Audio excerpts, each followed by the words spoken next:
So I'll be discussing the growing recommendation to reverse the practice of prescribing statins to patients with limited lifespans, and usually that'll be referencing the elderly.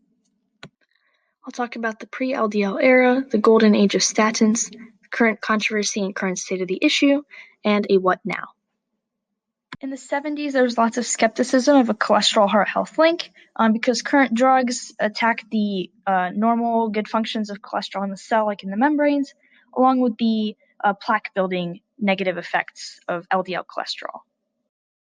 Positive feedback loop exists in those with familial high cholesterol and shows how the HMG-CoA reductase enzyme leads to extremely high LDL blood levels. It was found that those with these kind of levels were more likely to have a heart attack or stroke.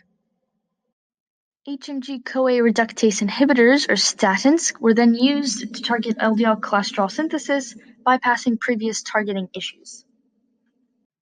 Lovastatin was the first FDA-approved statin in 1987, but interestingly, it wasn't until 1994 that any clinical benefit could be found for secondary prevention, which really just refers to those with a history of cardiovascular disease, as opposed to primary prevention, which we'll discuss later, for those with no previous cardio history. These trials used various statins on various elderly populations. The Sparkle trial was important in establishing a link with secondary prevention. And while the Jupiter trial was a little different, it started building a connection between statin use and primary prevention in elderly populations.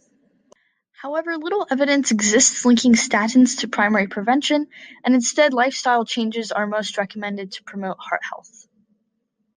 A 2015 trial was key in the recent move to limit statin prescriptions to those with life-limiting illness, because research found little correlation between decreased CVD-related mortality and statin use. Quality of life issues were most cited, including excessive pill burden and muscular issues. However, while the mean age was 74 years, the trial was not elderly specific. The 2017 Prosper trial did focus on older adults and also found no benefit of pravastatin in primary prevention. The graph shows very similar trends in CVD event occurrence between the drug and the placebo, showing little difference between. A trial just began in September 2020, the Pragmatic Evaluation of Events and Benefits of Lipid Lowering in the Elderly. It's a mouthful. It recognizes the understudied effect of statins on primary prevention in the elderly, and hopefully, since it ends in 2026, Preventable will provide crucial data to guide a reversal on current statin practices. So while there's no clear agreement on whether or not routine statin prescriptions for the elderly should be ended, the WHO has found that CVD deaths will be the most important cause of premature death, underscoring the need for a healthy lifestyle for all people.